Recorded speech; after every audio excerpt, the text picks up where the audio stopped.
علينا حكمتك يا ذا الجلال والإكرام يا ذا الجلال والإكرام. اللهم ارزقنا علما نافعا ورزقا حلالا طيبا. اللهم افتح لأمة سيدنا محمد صلى الله عليه وسلم. اللهم افتح لأبواب رحمتك. اللهم يا أيها المسلمون يا أيها السامعون الكرام أيها الحاضرون الكرام، أنا أقوم لكم في هذا المكان لننشر الإسلام، لنفهم الإسلامية الحكومية التي كنتم فيه تدعون، أنتم تفهمون، أنتم تقرؤون، أنتم تحفظون، لعلكم تفلحون يا عباد الله رحمكم الله، يا عباد الله يا رحمكم الله جل جلاله شأنه في كل الحين والآن. أيها الحاضرون الكرام، قال الله تعالى في القرآن الكريم لولا أن تدركه نعمة من ربه لنبذ بالعراء وهو مذموم. أيضا قال رسول الله صلى الله عليه وسلم عن زيد بن أرقم رضي الله تعالى عنه قام رسول الله صلى الله عليه وسلم يوما فينا خطبا بما يدعى عنهم من بين مقدم من الله أحسن وأعطاك رسولنا قال أما بعد ألا أيها الناس إنما نحن بشر يشكو أن يأتي رسول الله صلى الله عليه وسلم ربي فأوجه ذلك في ثقلين أولهما الدعاء بعد المكتوبات رفع اليدين فيه، الدعاء بعد المكتوبات رفع اليدين فيه. اللهم ارزقنا علما نافعا. اللهم احفظ لأمة سيدنا محمد صلى الله عليه وسلم، وبجعلني مقيم الصلاة ومن ذرية. اللهم إني عبدك وابن عبدك وابن عمتك ونسيت بيدك وماض في حكمك وعدل في قضاؤك.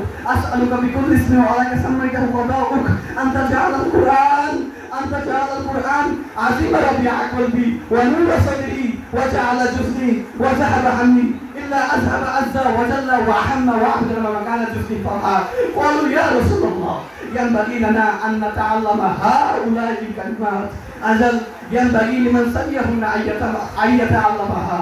اللهم ارزقناها، اللهم افتح، اللهم احفظ يا عباد الله يا رحمكم الله، يا عباد الله يا رحمكم الله. أنتم تفهمون، أنتم تقرؤون، أنتم تجتهدون، لعلكم تفلحون في عمل كثير. العمل بنعمة الصالحات، العمل كثير من الأكثر في إسلاميته. أنتم تفهمون؟ لابد علينا أن نقيم في هذا المكان। আল্লাহ তাআলার কাছে অসংখ্য শুকরিয়া এই অনুষ্ঠানের জন্য আমরা সলিহাতের দিকে দাবিত করতে পারি।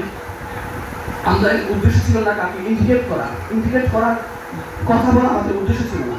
আমাদের একটাই কথা উদ্দেশ্য ছিল, একটা কারিকুলাম ছিল, আমাদের কথা বলার একটা উদ্দেশ্য ছিল আমরা সঠিক দিকে দাবিত করা মানুষকে।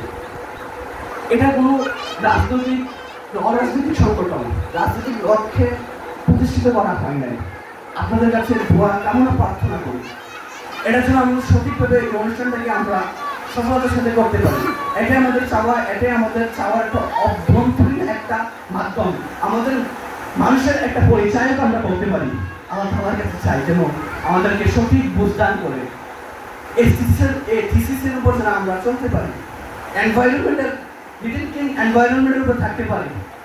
Doing work at right time, answer product ensure the soil. আমরা জমিনেতে যে answer product যে নিক্ষিপ্ত করি, যে প্রত্যেকটা জিনিস আমরা নিক্ষিপ্ত করি সেখানে এটা আমাদেরকে এই সমাজকে দূষিত করে, এনভায়রনমেন্টকে আমাদের দূষিত করতে পারে।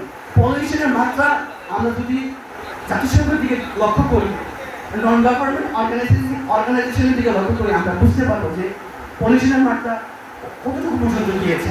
আমরা এটা মাপকাঠি করতে পারতেছি না, একটা মানদণ্ড আমরা খুঁজে পাচ্ছি না। আমাদের পাওয়ার জন্য এই অনুষ্ঠানে আসতে হবে, এটা বোঝার জন্য এরকম অর্গানাইজেশন আসতে হবে। এটাই আমাদের চাওয়া, এটাই আমাদের সুরমা বক্তব্য। আল্লাহ আমাদেরকে সঠিক বুঝদান করে। ওয়া মা তাওফীকি ইল্লা বিল্লাহ। নাসআলুল্লাহি ফাতহুল করিম। আসসালামু আলাইকুম ওয়া রাহমাতুল্লাহ।